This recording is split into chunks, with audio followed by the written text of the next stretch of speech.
Today, I want to talk about diesel. In case you aren't reading financial media every day like I am, diesel prices are up, inventories are low, and refining capacity is not about to increase. In fact, it's actually down over the last couple of years.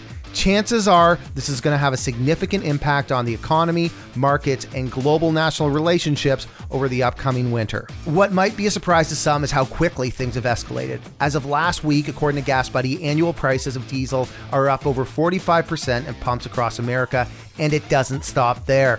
Joe Biden keeps threatening to embargo oil refineries. He's bickering with those nasty oil companies who aren't agreeing to expand capacity, and he's depleting up the special reserve at the same time going into midterm elections.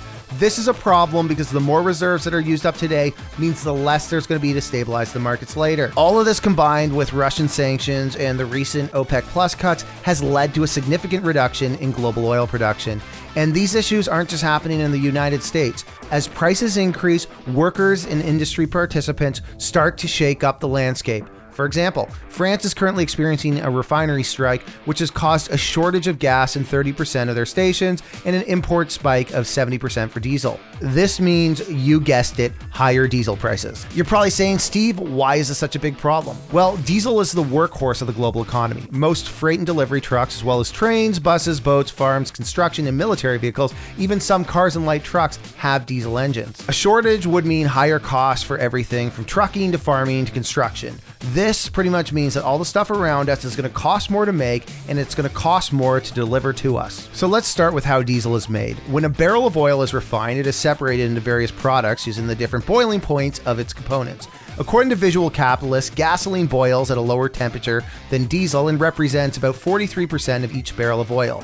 Diesel makes up approximately 27%, with the other 30% destined to become heating oil, jet fuel, asphalt, and other important materials. Because of its higher energy density per gallon and the efficiency of engines designed to use it, diesel is a desirable fuel, especially for long-haul trucks. Recently, New York Harbor spot prices hit over $200 per barrel of diesel, and according to the EIA, the US has just 25 days of diesel supplies, while at the same time, the 4-week rolling average of distillate supplied, which is effectively a proxy for demand, rose to its highest seasonal level since 2007. So let's talk about the refineries. According to EIA estimates, U.S. refining capacity is now lower than it was at the start of the pandemic. Capacity shrank in 2021 for a second consecutive year to stand at 17.9 million barrels per calendar day at the start of 2022, leaving the U.S. with 130 operable petroleum refineries in the country. Now, there was one new refinery built in Texas in the last year, which came online in February, but it was small, only able to refine around 45,000 barrels per calendar day.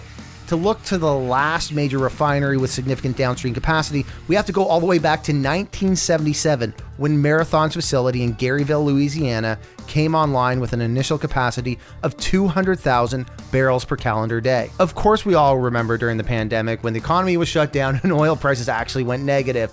This was seen as a final kick in the nuts for an industry where capital just feels unwanted. And since March 2020, we keep seeing refineries shut down. Here's a quick breakdown of why some of them were shut down. The Lyondell-Basel facility in Houston, which had a capacity of nearly 260,000 barrels a day, said in April of 2022 that it would permanently shut the refinery by year-end 2023, as the new owners were unable to find a buyer and did not want to invest to keep the facility open. The Phillips 66 Alliance facility in Belle Chase, Louisiana, which had around 250,000 barrels per day capacity, owned by Phillips 66, who announced in November 2021 that it would not reopen the Alliance refinery, which was shut down in mid-August ahead of Hurricane Ida, which may have made some sense because the 50-year-old refinery was severely damaged after several feet of water flooded it during the storm. In November 2020, Shell announced they would shut down the Shell Convent facility in St. James, Louisiana, after several attempts to sell the plant between July and October were unsuccessful, citing the plant refinery became unprofitable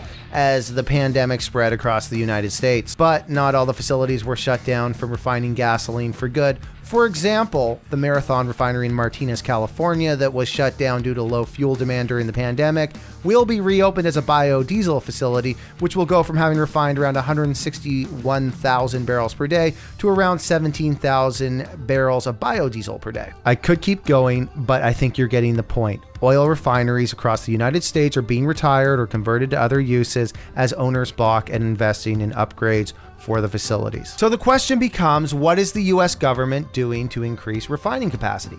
According to Bloomberg, at a closed-door discussion back in June, Chevron CEO Mike Wirth walked through the economics, supply logistics, and constraints of US refining with the Secretary of Energy and other US officials.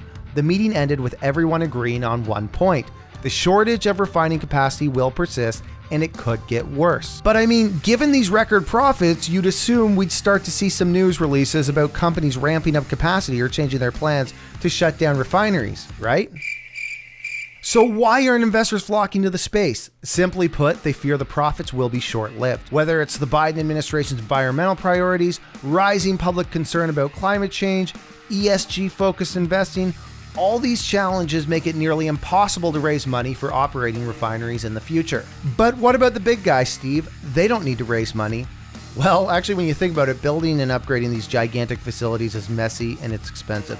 These upgrades often drag on longer than a decade, which makes the big oil companies run the risk of these upgrades getting abandoned before the investment even sees any returns. So we can see why some short-term volatility in pricing doesn't have companies all jacked up to spend money on something that they won't see returns on for 10 years.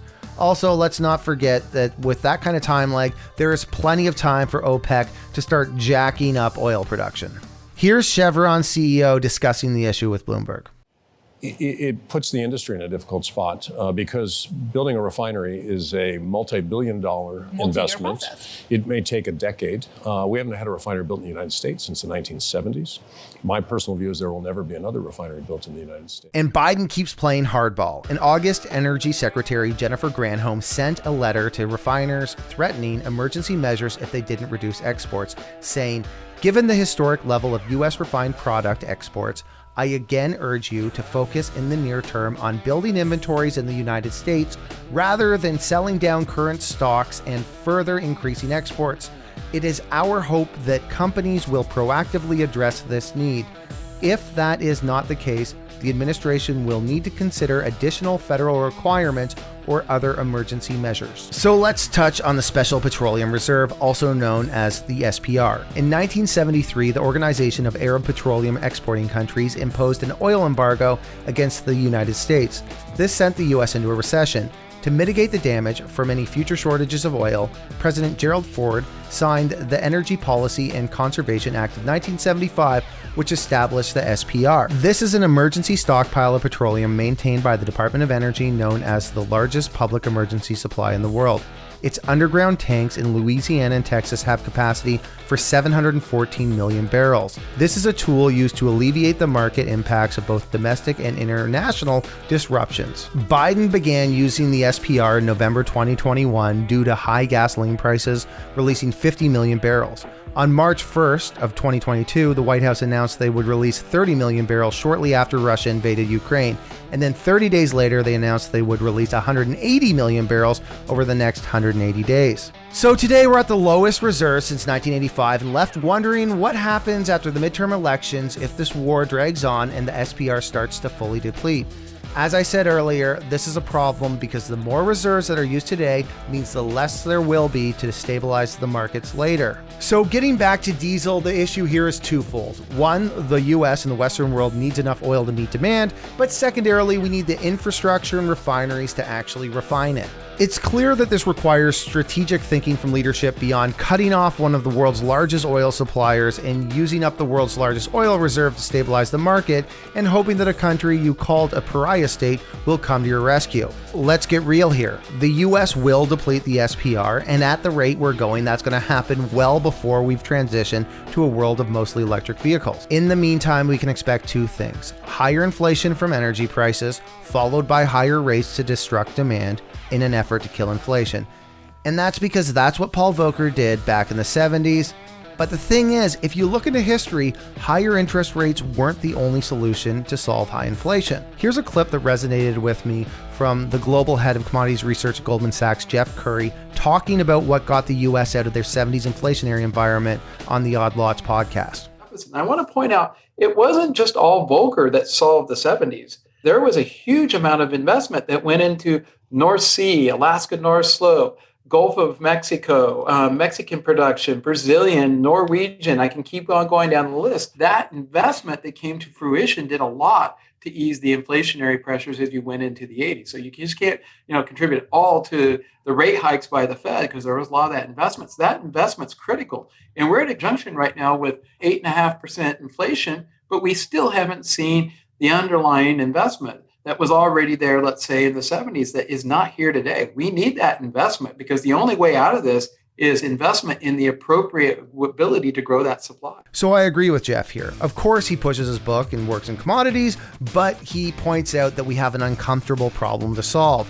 It requires investment, but two types. And one of those types isn't going to win you any new friends at a dinner party. See, what we need right now is investment and infrastructure for both domestic oil and gas and serious investment that will render that investment I just mentioned worthless, moving towards smart grids, nuclear power, energy storage, hydrogen, or whatever the future looks like. Both of these investments need to happen at the same time, whether it makes us feel warm and fuzzy or not. Otherwise, you have to explain to that single mom who can't afford to feed her kids or fill up her car with gas how it's all okay because her kids might have renewable energy 20 years from now. Perhaps the more desperate we become, the more innovative we become, but that's really pegging the bulk of the problem on the backs of the working class, who Bank of America tells us spend over 10% of their credit card bills on gasoline, which is only going to get worse. The last time I looked, Germany tried to do something similar.